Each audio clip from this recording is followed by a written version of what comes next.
พื่อนๆนะระมัดระวังหน่อยอย่าไปฟังเอาแต่ความโจรแล้วมาฝากใส่ลุงสุนทรา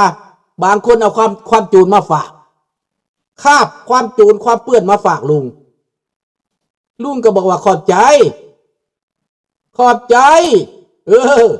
พอลุงไม่ได้หวั่นไหวลุงไม่ได้หวั่นไหวเด้ลุง stand up je tiens debout I stand up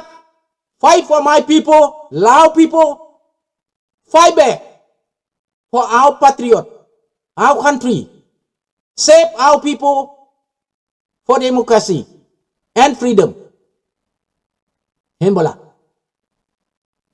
Je lutte pour la démocratie et la liberté pour mon peuple pour ma patrie et pour la liberté พี่น้องฟังดีๆพี่น้องใครจะย่อเย้ยใครจะหัวขวัญใครจะดูถูกบ่ได้หวั่นไหวเลยดีใจแล้วปล่อยมันตายเอง Thank you ท่านเดือนเพิ่นว่า Thank you Mr. Suntala for bring news to Lao people God bless the USA Thank you อังกฤษข้าพเจ้าบ่ได้เรียนพอโตแต่เป็นยังอ่านได้เป็นยังแปลได้พี่น้อง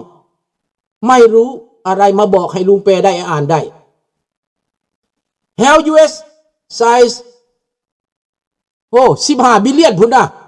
15 บิลเลียนBitcoin charge Cambodian tycoon in cryptocurrency crypto fraud case Thank you US size เห็นบ่ล่ะ HP ขอบใจภาษาอังกฤษลุงบ่ได้เรียนเด้อแต่ลุงมันมีพรสวรรค์อย่าสิมาว่ากันนะถึงไม่เก่งแต่ก็พูดได้เข้าใจได้อ่านได้ไม่ต้องดูถูกถ้าว่าไม่เก่งก็บอกว่ากูไม่ได้เรียนนะคนไม่ได้เรียนพูดได้เอายังไงแหละก็แม่นี่มาบ่ได้เรียนอีหลีบ่ได้เรียนจากสมองเลยแต่การกระทำการประพฤติการปฏิบัติมันได้เองมันมาเองมันภาษาแก้วก็บ่ได้เรียนพอดีแต่ฟังแก้วได้สวยน้อยก็ยีก็เบียดเทียดน้อยเดือกดีเดาดีเวญาเห็นบ่ล่ะนี่ดีเจยไปได้เบิดภาษาเขมรก็บ่ได้เรียนแต่อ่านบ่ได้ภาษาเขมรยอมอ่านได้ภาษาเวียดแต่อ่านภาษาเขมรบ่ได้ยอมแต่เว้าได้แหละฟังได้เลยอันนี้พี่น้องเอ้ยมื้อนี้ก็ขอจบเท่านี้แหละเพราะว่าอยากเว้าให้มันหมดมื้อนี้แต่ว่าโจรนั่นต้องยอมประเทศลาวกับประเทศเขมรเด้อเป้าหมายสำคัญขอบคุณประเทศไทยนะครับขอบคุณพี่น้องคนไทย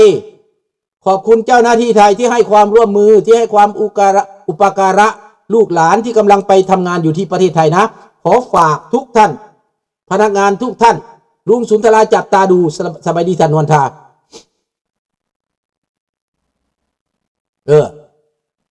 ท่านนวลธาก็บ่ได้เฮียนได้ครับพระเจ้าแต่ต้องฟังมันออกโจรมันมามันเว้าหยังโจรมาเห็นหยังต้องฟังออกท่านนวลธาสมองมันเลื่อนไหลเพราะว่าจะฟังโจรเข้าใจภาษาโจรนั้นดีสุดยอดเพื่อจะจัดการโจรเพื่อจะตอบโต้โจรเพื่อจะบอกให้โจรออกจากประเทศดีฮานอยดีเจ็ดฮานอยพุ่นฮานอยพุ่นบอกให้มันไปดีเมาเลนบอกให้มันไปแม่นบ่ทันเดือนว่า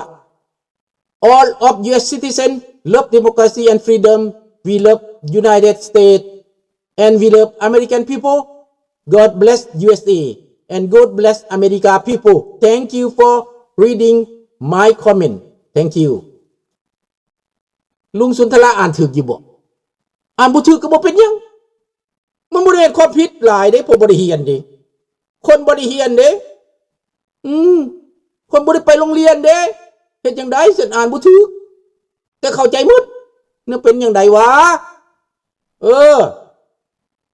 มันมาจังได๋แปลกอยู่ได้เนาะมาเนาะ thank you bye bye the good night night to เนาะ บายเบิดทุกคนอำลาพระจากเท่านี้โชคดีทุกคนเนาะพระคุ้มครองอยู่ดีมีแหงบายบายราตรีสวัสดิ์Bonne nuit, bon après-midi. Au revoir.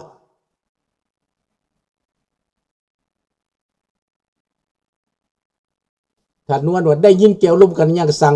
ก็ถึงกันนานท่านนวลทา บัดเกี่ยวใส่งอนด้วยสัตว์ท่านนวลทานะเอาบาย